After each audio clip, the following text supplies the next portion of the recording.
खबर उत्तर प्रदेश के जनपद अमरोहा से है। भूमि विवाद में लेखपाल पर मिली भगत का आरोप, आयुक्त से निष्पक्ष जांच की मांग। आपको बता दें, अमरोहा जनपद के तहसील धनौरा क्षेत्र के गांव पखरोला हाशमपुर में भूमि विवाद को लेकर एक नया मामला सामने आया।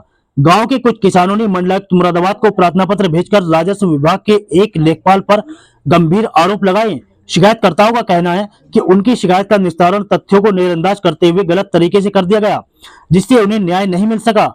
प्रार्थीगणों का आरोप है कि गांव पखरोला हाशमपुर स्थित गाटा संख्या 219 से संबंधित मामलों में उन्होंने दिनांक 21 अप्रैल 2026 को मंडलायुक्त मुरादाबाद को शिकायत भेजी थी, जिसकी शिकायत दर्ज की गई थी। उनका कहना है कि जांच के दौरान हल्का लेखपाल द्वारा वास्तविक तथ्यों को छिपाते हुए पक्षपातपूर्ण रिपोर्ट प्रस्तुत की गई और शिकायत का निस्तारण कर दिया गया।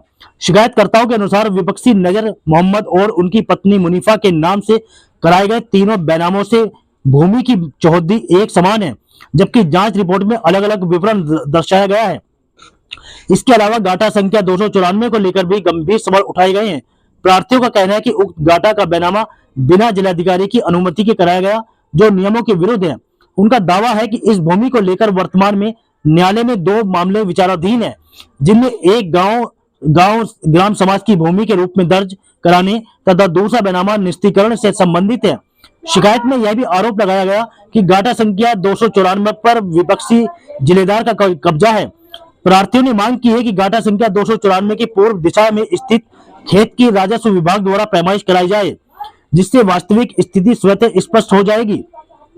मामले में जांच प्रक्रिया पर भी सवाल उठाए गए। शिकायतकर्ताओं का कहना है कि जांच रिपोर्ट में उस्मान नामक व्यक्ति को गवाह दर्शाया गया है और उसके हस्ताक्षर अंकित किए गए हैं, जबकि उस्मान कथित रूप से निरक्षर है तथा हस्ताक्षर करने के बजाय अंगूठा लगाता है। इस दावे के समर्थन में उस्मान का शपथ पत्र भी प्रस्तुत किए जाने की बात कही गई है। प्रार्थीगणों ने मंडलायुक्त एवं जिला प्रशासन से पूरे मामले की निष्पक्ष और उच्च स्तरीय जांच कराने की मांग की है, ताकि भूमि संबंधी विवाद में वास्तविक तथ्यों का खुलासा हो सके और दोषियों के विरुद्ध आवश्यक कार्रवाई सुनिश्चित की जा सके। मुंसफ, क्या मामला कलेक्टेड आए? सर हम कलेक्टर इसलिए आए हैं कि हमने शिकायत करी थी मुख्य आयुक्त के हैं मुरादाबाद। वहाँ से जब जांच आई तो हल्का लेखपाल ने उस पर फर्जी साइन करके उन्हें हस्तांतरण करके भेज दिया। और जिसके साइन थे हमने उससे पूछा तो उसने कहा कि भाई मैं तो साइन करता ही नहीं, मैं तो अंगूठा लगाता हूँ। उसने अपना शपथ पत्र भी दिया है और साहब भूमाफियाओं का कब्जा करा रहे हैं बराबर, और उनके हौसले बुलंद हैं, इसीलिए क्योंकि पैसा देता है निस्तारण फर्जी करा देता है। पहले प्रमोद जी ने 20 शिकायतें हमने करी, फर्जी रिपोर्ट लगा के लगातार देते रहे, कहते रहे कहीं भी भग लो।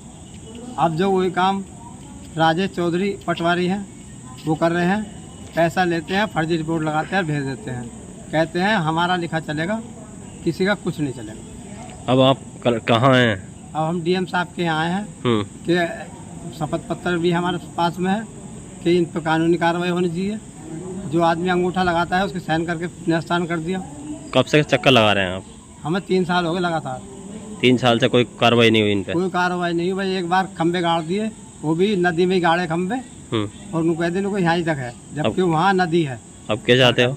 1 करोड़ रुपए की नदी पे इसका कब्जा है। धारा 67 का मुकदमे का हवाला दे देते कि 67 का मुकदमा चल रहा है। 3 साल से साफ धारा 67 ही खत्म नहीं हुई। अब क्या चाहते हो? हम ये चाहते हैं जी उसकी बुलडोजर चलना चाहिए उस पर जो धारा 67 का है, और इनका पट्टा इन गरीबों को इन्हें मिलना चाहिए, हमारा पट्टा हमें मिलना चाहिए। जो 3 बैनामे उनने करा रखे एक ही चौहद्दी के, वो बैनामे उसके देखे जाएँ और उस पर कानूनी 420 का मुकदमा दायर करा जाए। जबकि हमने लेखपाल को दिखाया कि ये देखो एक ही चौहद्दी के 3 बैनामे, तो लेखपाल ने उन्हें अलग अलग दर्शा दिया जाँच में।